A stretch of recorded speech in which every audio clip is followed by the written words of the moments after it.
সেই দিনের ভয় তোরা কর যেদিন বাপ তার ছেলে থেকে পালাবে, মা তার বাপ থেকে পালাবে, মা তার ছেলে থেকে পালাবে, স্বামী তার স্ত্রী থেকে সরে যাবে, কেউ কারোর থাকবে না। সেই দিন নিজের জবাব নিজেকে দিতে হবে। সেই দিনের ভয় তোরা কর। আল্লাহ বলে সেই দিনের মালিক মালিক ইয়াউমিদ্দিন, সেই দিনের মালিক হলাম আমি আল্লাহ। সেই দিন আমি আল্লাহ যাকে বলবো তোকে আমি আল্লাহ মাফ করে দিলাম, সেই দিন আমি আল্লাহ যাকে বলবো তোকে আমি মাফ করে দিলাম। ওরে আব্দুল্লাহ গিল মারু, পৃথিবীতে সমস্ত পাপ করেছি সমস্ত গুলোকে আমি মাফ করে দিলাম আজকের। সেই দিন সকলে নাজাত পাবে যদি আল্লাহ মাফ করেন, আর আল্লাহ যদি সেদিন দয়া না করে কারোর কোনো ক্ষমতা নাই। ঠিক না বেঠি? আল্লাহর দয়া যদি সেই দিন হয়, এই জন্য বাবাদের বলে যাচ্ছি দুনিয়াতে যতদিন বাঁচবেন আল্লাহকে খুশি করুন। আল্লাহকে খুশি করুন, বন্ধুকে খুশি করে লাভ নেই। আজ বন্ধু আছে কাল শত্রু হবে, বান্ধবীকে খুশি করে কোনো লাভ নেই। তুমি তোমার রব আল্লাহকে খুশি করো। আল্লাহ যদি খুশি হয়ে যায়, বলা হয়েছে মাল্লাহুল মাওলা ফালাহুল কুল, যে ব্যক্তি আল্লাহর হয়ে যায় আমি আল্লাহ তার হয়ে যায়। একটা উদাহরণ দেবো, দেবো। এই দেখেন জায়গাটার নাম হলো আজমির শরীফ, নাম শুনেছেন? ওখানে একটা মাজার আছে জানেন, খাজা মঈনুদ্দিন চিশতি আজমিরি রহমাতুল্লাহ আলাইহির মাজার। খাজা মঈনুদ্দিন চিশতি আল্লাহকে কতটা বিশ্বাস করতো শুনে নিন। একদিন খাজা মঈনুদ্দিন চিশতি আজমিরি রহমাতুল্লাহ আলাইহি ফজরের নামাজের পরে গাছের তলায়, তারাগড় পাহাড়ের নিচে গাছের তলায় বসে বসে কোরআন পড়ছে, সূরা ইয়াসিন তেলাওয়াত করছিলেন। পড়া কমপ্লিট হয়ে গেছে, এমত অবস্থায় দেখতে পাচ্ছেন পাহাড়ের দিকে চেয়ে দেখছে কিছু যুবক ছেলে বড় একটা পাথর ধরে দাঁড়িয়ে আছে, পাথরটা ফেলে দেবে, খাজা মঈনুদ্দিন মারা যাবে। খাজা মঈনুদ্দিন চিশতি আজমিরি রহমাতুল্লাহ আলাইহির ঈমানটা কত মজবুত দেখুন। পাথরের দিকে চেয়ে দুটো বাক্য শুধু বলেছিলেন। এক নাম্বার বলেছিলেন, হে পাথর, তোর দ্বারাই যদি আল্লাহ আমার কপালে মৃত্যু লিখে রাখে তাহলে মনে করব এটাই আমার কপালে মৃত্যু লেখা ছিল। আর যদি পাথর তোর দ্বারাই যদি আল্লাহ আমার কপালে মৃত্যু লিখে না রাখি, পাথর তুই আজকের আল্লাহর হুকুমে ওই জায়গায় দাঁড়িয়ে যা। আজও পর্যন্ত পাথর আল্লাহর হুকুমে ওই জায়গায় দাঁড়িয়ে আছে। কে বুঝলেন? বাড়ি থেকে ভাব। তাই আল্লাহ পাক বললেন, আমি বললাম এমন সমস্ত প্রশংসা যদি করতে হয় আল্লাহর করবি আলহামদুলিল্লাহি রাব্বিল আলামিন। গুণগান যদি করতে হয়, প্রশংসা যদি করতে হয় আল্লাহর করবি। আর আমি আল্লাহ হলাম সারা বিশ্বের প্রতিপালক। মনে রাখি শুধু তোকে একার ভালোবাসি না, সকলকে ভালোবাসি। যে আমার পার্সোনাল ভালোবাসার লোক হতে চায় তারা কারা? তারা হলো নবীন, সিদ্দিকিন, শুহাদা, সাদিকিন ওয়া হাসুনা উলাইকা রফিকা। কিছু বুঝতে পারছেন? নবীরা হলো আল্লাহর প্রিয়। আপনি আল্লাহর প্রিয় হন না?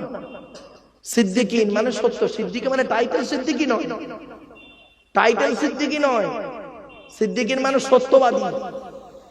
সে মোল্লা, খাঁ, পুরকাইত, বেগ যা পারে হতে পারে, সত্যবাদী হতে হবে। মিথ্যাবাদী, সৈয়দ নাম দিয়ে তুমি মিথ্যা কথা বলবে চলবে না, সিদ্দিকি নাম দিয়ে তুমি মিথ্যা কথা বলবে চলবে না, কাজী নাম দিয়ে তুমি মিথ্যা কথা বলবে চলবে না।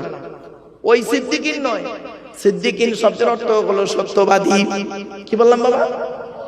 তাহলে এক নাম্বার হলো নবীরা হলো আল্লাহর প্রিয় বন্ধু, দুই নাম্বার হলো সিদ্দিকিন, সত্যবাদীরা হলো আল্লাহর প্রিয় বন্ধু।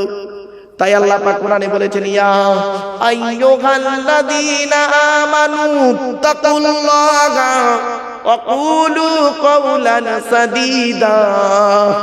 এই ইমানদার বান্দাগণ, তোরা আল্লাহকে ভয় করো, ওয়া কুলু কাওলান সাদীদা, সদা সর্বদা সত্য কথা তোরা বলে যা। শুধু তাই নয়, এরপরে আল্লাহ পাক বলেছেন ইয়া আইয়ুহাল্লাযীনা আমানুত্তাকুল্লাহা ওয়া কুনু মা'আস সাদিকিন। হে ঈমানদার বান্দাগণ, তোরা আল্লাহকে ভয় কর, আল্লাহকে তোরা ভয় কর, আল্লাহকে তোরা ভয় কর। ওয়া কুনু মা'আস সাদিকিন, সত্যবাদীদের সঙ্গী হয়ে যা।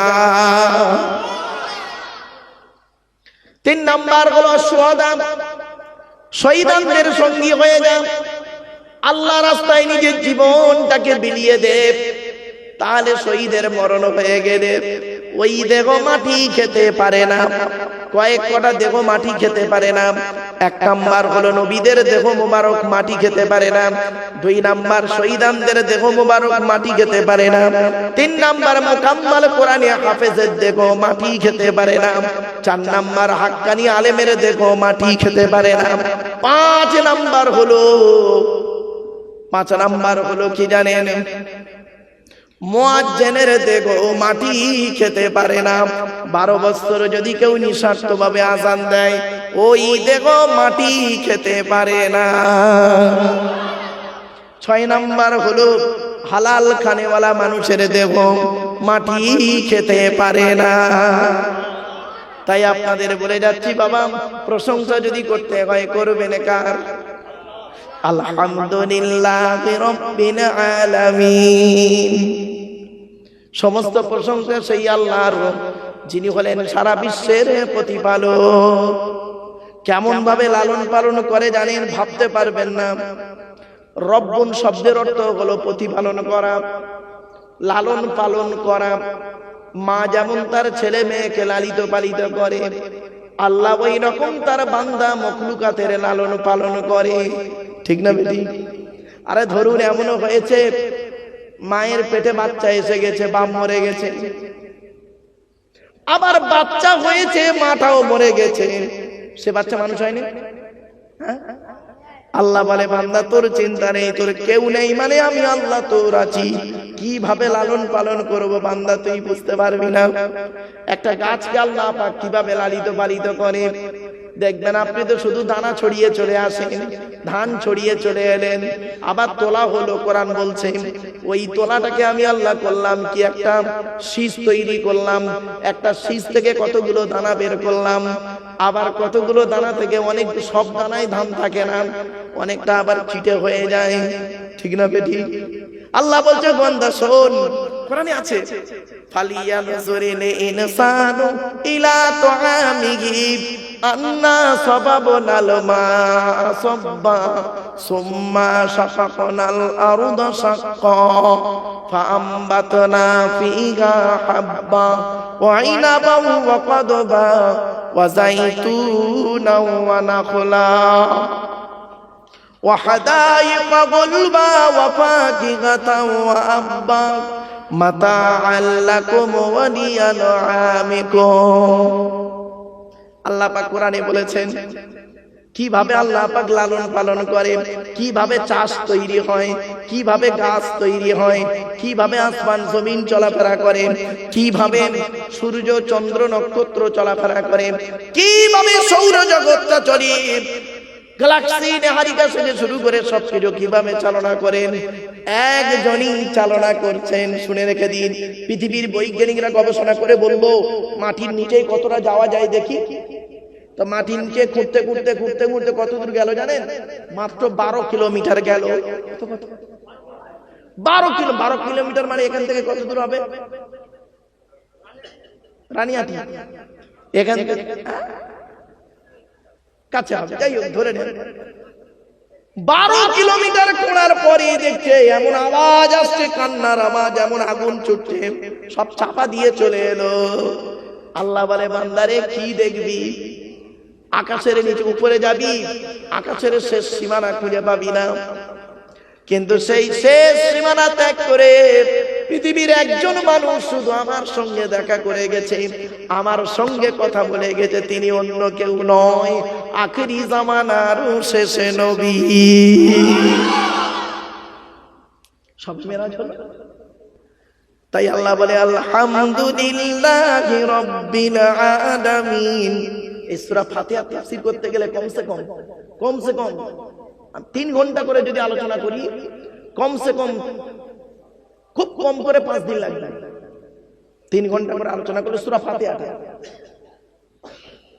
আমি আসতে ওই বাচ্চাটা বললো যে হুজুর সূরা ফাতিহার একটু তাফসীর করবেন। তাই আমি বললাম আচ্ছা ঠিক আছে, বাপ বোঝার লোক আছে তো? আমি যেন বলছিলাম, আমি বললাম না ওই যেন হাফেজ সাহেব সব স্টেজে তুলে নিয়েছিলাম, সব পালিয়ে গেল রে, আমি একাই রয়ে গেলাম।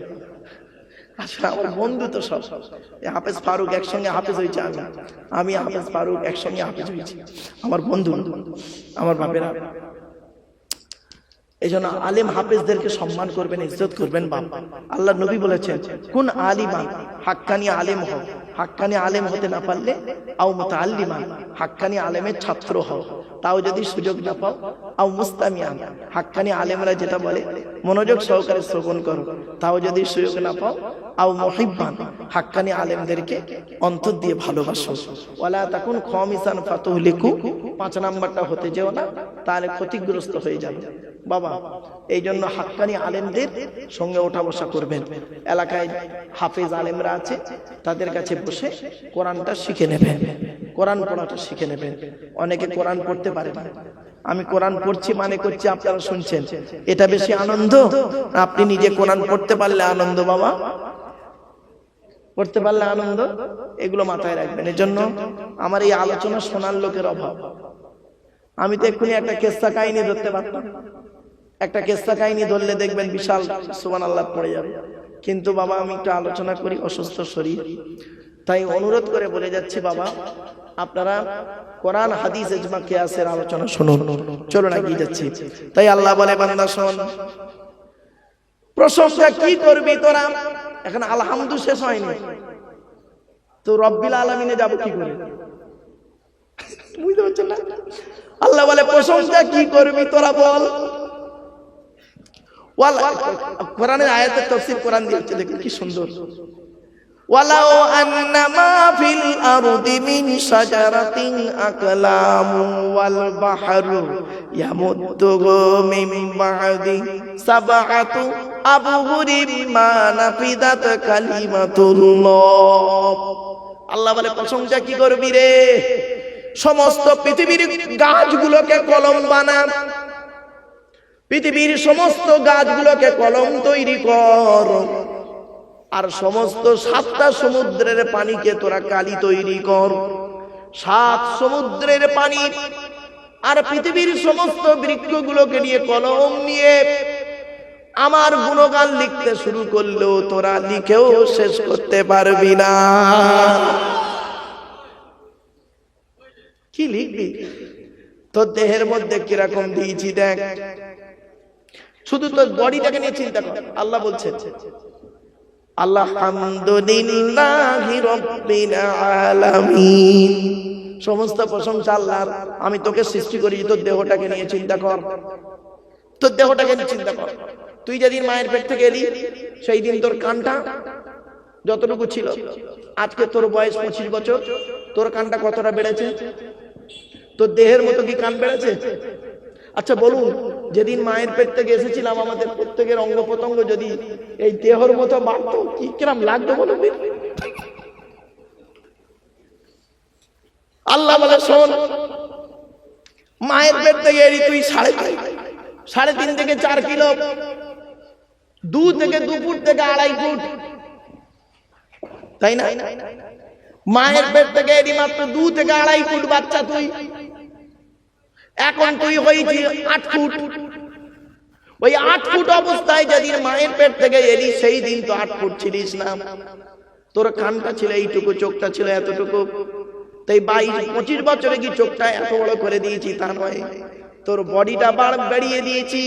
হাতের আঙুল বেড়েছে, পায়ের আঙুল বেড়েছে, হাত পা দেহ সব বেড়েছে, কিন্তু দেহের সব জিনিস কিন্তু বাড়াইনি। বুঝতে পারছেন না কথা? সব বাড়ালে কিন্তু অবস্থা খারাপ হয়ে যেত। কি যে জানেন? আল্লাহ বলে বান্দা শোন, তোর ব্রেনটাকে নিয়ে চিন্তা কর। তোর ব্রেনের মধ্যে যত শিরা উপশিরা আছে, সমস্ত শিরা উপশিরাকে নিয়ে বৈজ্ঞানিকরা বলছে, মানুষের নিউরোলজিস্ট যারা, তারা বলছে এই সৃষ্টিকর্তা মানুষের ব্রেনটা কেমন করেছে, ব্রেনে যত শিরা উপশিরা আছে সমস্ত শিরাগুলোকে নিয়ে যদি আলাদা আলাদা করে লাইন দেওয়া হয়, পৃথিবীর এক প্রান্ত থেকে অপর প্রান্ত চলে যাবে। জোরে বলুন সুবহানাল্লাহ। ভাবতে পেরেছেন? আল্লাহ বলে তুই চিন্তা কর, তোর হার্টটাকে নিয়ে চিন্তা কর। হার্ট এমন একটা জিনিস দিয়েছো, যদি একবার ব্লক হয়ে যায় তো শেষ। তোর লিভার দিয়েছি, লিভারটাকে নিয়ে ভাব। কিডনি দিয়েছি, কিডনিটাকে নিয়ে ভাব। চারটে জিনিস দিয়েছি গুরুত্বপূর্ণ, brain, liver, brain, heart, liver, kidney. এই চারটে ঠিক রাখবি, চারটে গন্ডগোল করলেই মরে যাবে। প্রশংসা কোথায় করবি রে বান্দা? এই পৃথিবীতে তোর সব এক করেছি। ছোট্ট একটা উদাহরণ দিচ্ছি, বাঘের পেট থেকে যত বাচ্চা বেরোবে, কিরম কার বাচ্চা বেরোবে?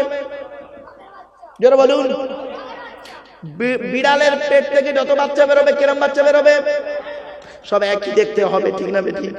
কিন্তু পৃথিবীতে একটাই ব্যক্তি হলো মানুষ, এমন একটা জাতি, একটা বাপ আর একটা মায়ের পেট থেকে 5টা ভাই বোন হলো, 5টা 5 রকম দেখতে। অমিনায়াতিহি খলকুস সামাওয়াতি ওয়াল আরদি ওয়া ইখতিলাফু আলসিনাতিকুম ওয়া আলওয়ানিকুম। আল্লাহ বলে তোদের গায়ের রংটা আলাদা করেছি, মুখের ভাষাটাও আলাদা করেছি, এমনকি আঙুলের ছাপগুলো আলাদা করেছি, ঠিক না বেঠিক? এমনকি চোখের রেটিনাটাও আমি আল্লাহ আলাদা করেছি, কারোর সঙ্গে কারোর কোনো মিল নেই।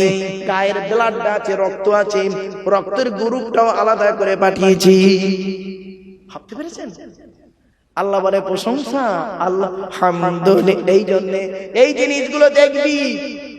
পৃথিবীর সেরা মেশিন, এই একটা মেশিন বসাচ্ছ, মেশিনের মালিক ওইটা তুই তো নাকি কাজ করে? আরে ওইটা চালালো কে? তাহলে এখন মালিক কে? এখনো মালিক বসে আছে। আল্লাহ বলে একটা মেশিন তৈরি করেছিস তোরা বুদ্ধি মেরে, বুদ্ধি মেরে একটা মেশিন তৈরি করেছিস। ওই মেশিনটা খারাপ হয়ে গেলে ওই মেশিন সংক্রান্ত লোক আসবে, সে নাড়ানুড়ি করে হয়তো ঠিক হলেও হতে পারে।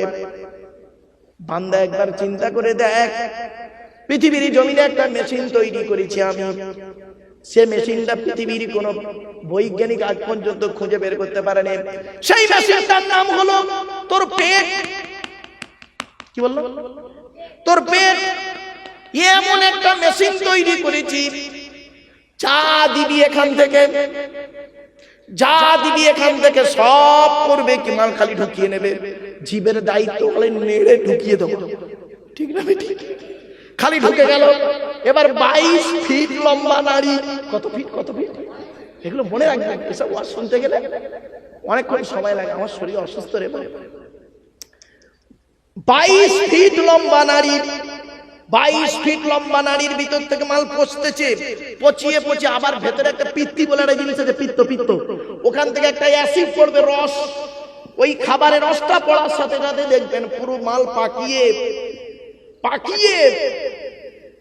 3 জায়গায় মাল পাঠাবে। ছিবড়ে গুলো পেছনে বেরোবে, নিরলস পানিটা সামনেতে বেরোবে, আর ওই খাবারের মধ্যে যে ভিটামিন গুলো আছে শিরা উপশিরার মধ্যে দিয়ে শরীরটাকে স্ট্রং রেখে দেবে। সুবহানাল্লাহ বলা গেল না?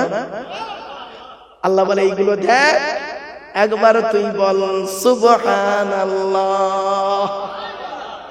আলহামদুলিল্লাহি রাব্বিল আলামিন। সমস্ত প্রশংসা আল্লাহ। আল্লাহ বলে বান্দা লক্ষ্য কর, পৃথিবীতে তোরা খেতে গিয়ে কি করিস? একটা চামচ তৈরি করেছিস। বাবা চামচ আছে না? আরে বাবা বলো না। আল্লাহ বলে সামান্য খেতে গিয়ে তোরা কত রকমের চামচ তৈরি করেছিস বল। ভাত কাটানোর চামচ আলাদা, তরকারি কাটানোর চামচ আলাদা, আবার মিষ্টি খাবার চামচ আলাদা, দই খাবার চামচ আলাদা, চাউমিন খাবার চামচ আলাদা, ঠিক না বেটি? ঘুগনি খাবার চামচ আলাদা। আল্লাহ বলে সামান্য খেতে গিয়ে তোরা কত রকমের চামচ তৈরি করলি। আর এই পৃথিবীতে আমি আল্লাহ একটাই চামচ তৈরি করেছি, সব জায়গায় কাজে লাগবে, তার নাম হলো হাত। এ মারাত্মক চামচ, যখন যেটা দিবি সব তৈরি করতে পারবি। মারামারির সময় যখন ঘুষি মারার দরকার হবে, চড় মারার দরকার হবে, মাল সেটে মারবি। আবার ঘুষি মারার দরকার হলে মালটাকে খিচে নিবি, খিচে নিয়ে মারবি। আবার পকেট মারার দরকার হলে আস্তে আস্তে মালটা ঢোকাবি। কি আশ্চর্য! ভাবতে পেরেছেন? আল্লাহ বলছে আলহামদুলিল্লাহি রাব্বিল আলামিন। আল্লাহ বলছে সমস্ত প্রশংসা আল্লাহ। একবার ভাব, তোর বডির মধ্যে শুধু বডিটাকে নিয়ে ভাব। এরপরে আল্লাহ পাক বলছেন আমি আল্লাহ কত বড় দয়ালু দয়াবান। দেখ, সামান্য তুই নার্সিং হোমে গিয়ে অক্সিজেন নিবি, অক্সিজেন নিতে গেলে 1 ঘন্টা অক্সিজেন চালাবে 4000 টাকা, 200, 300, 400 টাকা নেবে। মাত্র 1 ঘন্টা অক্সিজেন নেবে 400 থেকে 500 টাকা। আর আল্লাহ বলে তুই মিনিটে কবার অক্সিজেন নিস আর কবার ছেড়ে দিস, একবার লক্ষ্য কর। কত টাকা আমাকে দিয়েছিস রে, একটা টাকাও তো দান খয়রাত করিসনি। সব জমিয়ে জমিয়ে ব্যাংকে আবার মাঝে মাঝে আপডেট করে মাল দেখতেছে, বেড়েছে না কমেছে। ঠিক না ঠিক? আর মেয়েরা তো আল্লাহ বলছে মেয়েরা আমার ডাকবে, ওদের তো লক্ষ্মীর ভান্ডার পাচ্ছে, ওরা ডাকবে কেন?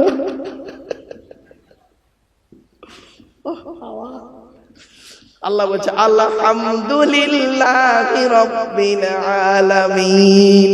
সমস্ত প্রশংসা আল্লাহ তোমার, তুমি হলেন সারা বিশ্বের রব। শুধু আলহামদুলিল্লাহ রব। কিভাবে আল্লাহ লালন পালন করছে দেখেন। এরপরে আল্লাহ বলে বান্দা শোন, তোর ব্রেনটাকে আবার করেছি কি, কত রকমের কায়দা করেছি।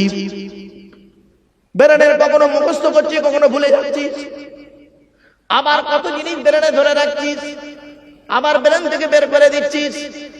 আবার ওই ব্রেনের ভিতরে একটা সরু শিরা আছে রে, সব সরু সরু, চুলের থেকেও সরু সরু শিরা। একটা শিরা যদি একটু ফেটে যায় তুই স্ট্রোক করে যাবি, পাগলা।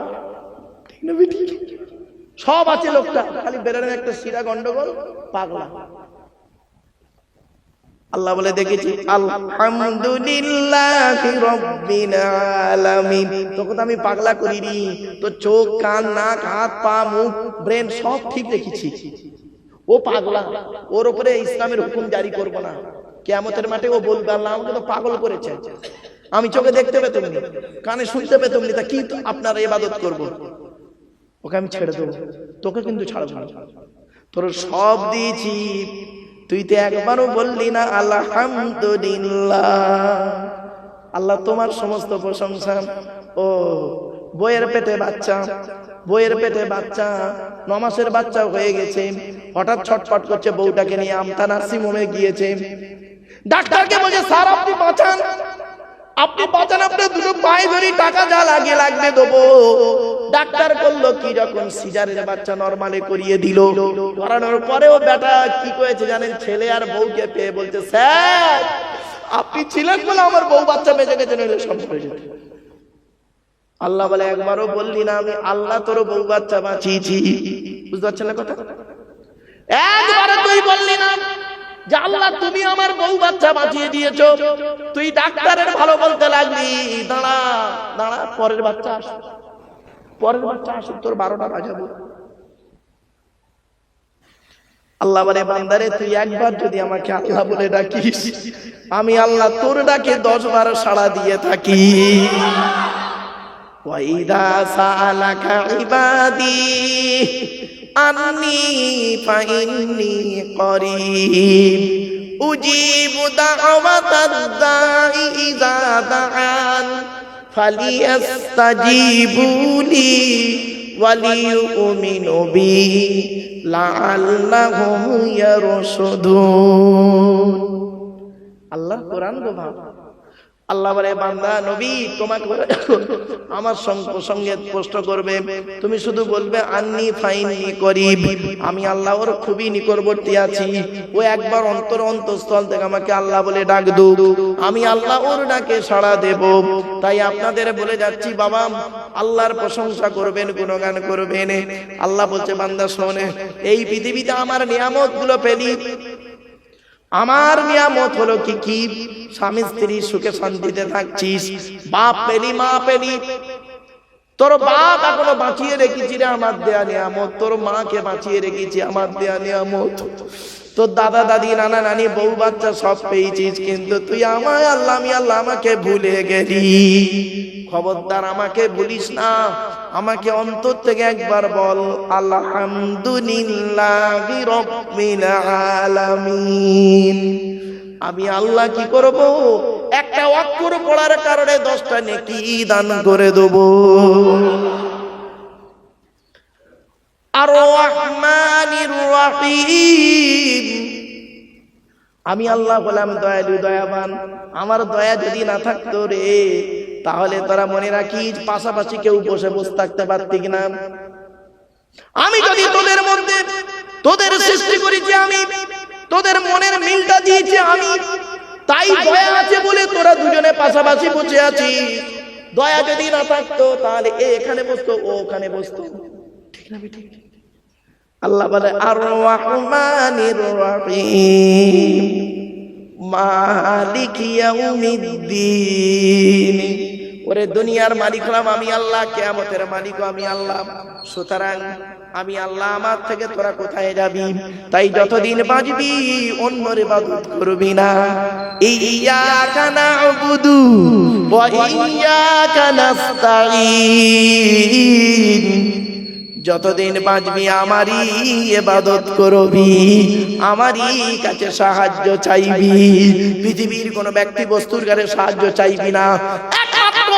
আমি আল্লাহ, আমার উপরে ভরসা কর, আমি আল্লাহ তোর নিশ্চয়তা দেবো। যারা আমার উপরে ভরসা করে কোনো কাজে নামে, আমি আল্লাহ তাদের অত্যন্ত ভালোবাসি। ইজা আযামতা ফাতাওয়াক্কাল আলাল্লাহ ইন্নাল্লাহা ইউহিব্বুল মুতাওয়াক্কিলিন। যারা আমি আল্লাহ আমাকে ভালোবাসে, আমার উপরে ভরসা করে কোনো কাজে নামে, আমি আল্লাহ তাদের অত্যন্ত ভালোবাসি। আল্লাহ পাক কোরআনে বলেছেন, বাপেরা ভরসা করবেন একমাত্র কার উপরে? আল্লাহর উপরে ভরসা করবেন। মনে রাখবেন, একটা ছোট্ট উদাহরণ দিচ্ছি বাবা, ছোট্ট উদাহরণ।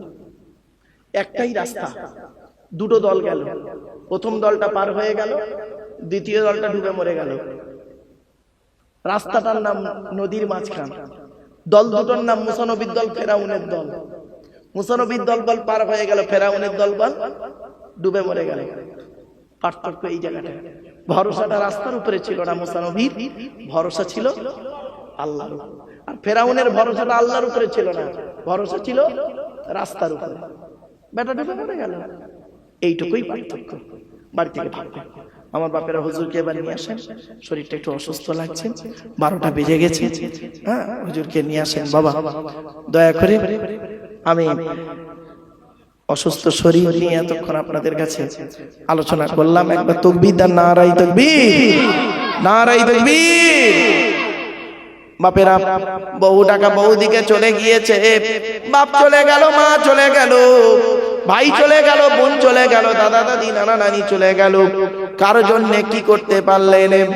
বাবা অনুরোধ করে আপনাদেরকে বলে যাচ্ছি, কোরআন হাদিস ইজমা কিয়াস মোতাবেক চলুন।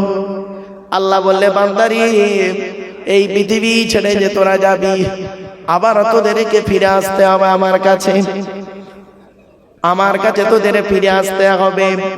কাইফা তাকফুরুনা বিল্লাহি ওয়া কুনতুম আমওয়াতান ফাআহইয়াকুম সুম্মা ইউমীতুকুম সুম্মা ইউহয়ীকুম সুম্মা ইলাইহি তুরজাউন।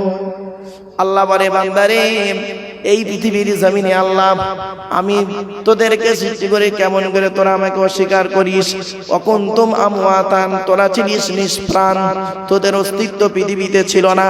তোর বাপের ঘর কোথায়, মায়ের ঘর কোথায়, কেউ কাউকে চিনতে কিনা জানতে কিনা। আমি আল্লাহ পৃথিবীর জমিনে তোদেরকে এনেছি। সুম্মা ইউমীতুকুম, তোদের মৃত্যু দান করব কিয়ামতের মাঠে। সুম্মা ইউহয়ীকুম, ফের আমি আল্লাহ কিয়ামতের মাঠে তোদের জীবিত করব। সুম্মা ইলাইহি তুরজাউন, আমি আল্লাহ আমার কাছে তোদের ফিরে আসতে হবে। বাপ গেল, মা গেল, ভাই গেল, বোন গেল, দাদা দাদি নানা নানি গেল, কেউ তো আর ফিরে এলো না, সকলকে অন্ধকার নীরব নগরে চলে যেতে হলো। তাই বাপেদেরকে অনুরোধ করে বলে যাচ্ছি, খাস করে দোয়া করবেন এই জলসার প্রতি।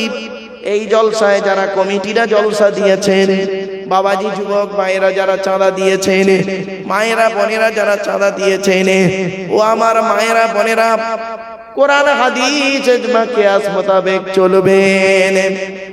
বাপেরা, কোরআন হাদিস ইজমা কিয়াস মোতাবেক চলার চেষ্টা করুন। টাকা পয়সা ধন সম্পদ ব্যয় যখন করবেন, আল্লাহ রাস্তায় করবেন। মরণের আগে টাকা পয়সা ব্যয় করবেন, আল্লাহ রাস্তায় করবেন। বাপেরা, অনুরোধ করে আপনাদের বলে যাচ্ছি, তাই কোরআন হাদিসের আলোচনা করতে গিয়ে আপনাদেরকে আর কি বলবো, বহু আলোচনা, কোরআনের তাফসীর, বহু ব্যাপক আলোচনা বা শোনার লোকের অভাব। তাই আপনাদেরকে বলি, আল্লাহর কোরআন মোতাবেক জীবন যাপন করুন, নবীর হাদিস মোতাবেক জীবন যাপন করুন। নবীজি যেভাবে খেয়েছেন সেইভাবে খাবেন, যেভাবে শুয়েছেন সেইভাবে ঘুমাবেন, যেভাবে ব্যবসা করেছে সেইভাবে ব্যবসা করবেন। শুধু তাই নয়, নবীজি যেভাবে চলতে বলেছেন, স্ত্রীর হক আদায় করুন, পিতামাতার সেবা যত্ন করুন, ভাই ভাই মিলামিশে চলুন, প্রতিবেশীর উপকার করুন। মানুষের উপকার করতে না পারলে ক্ষতি করতে যাবেন না। মনে রাখবেন,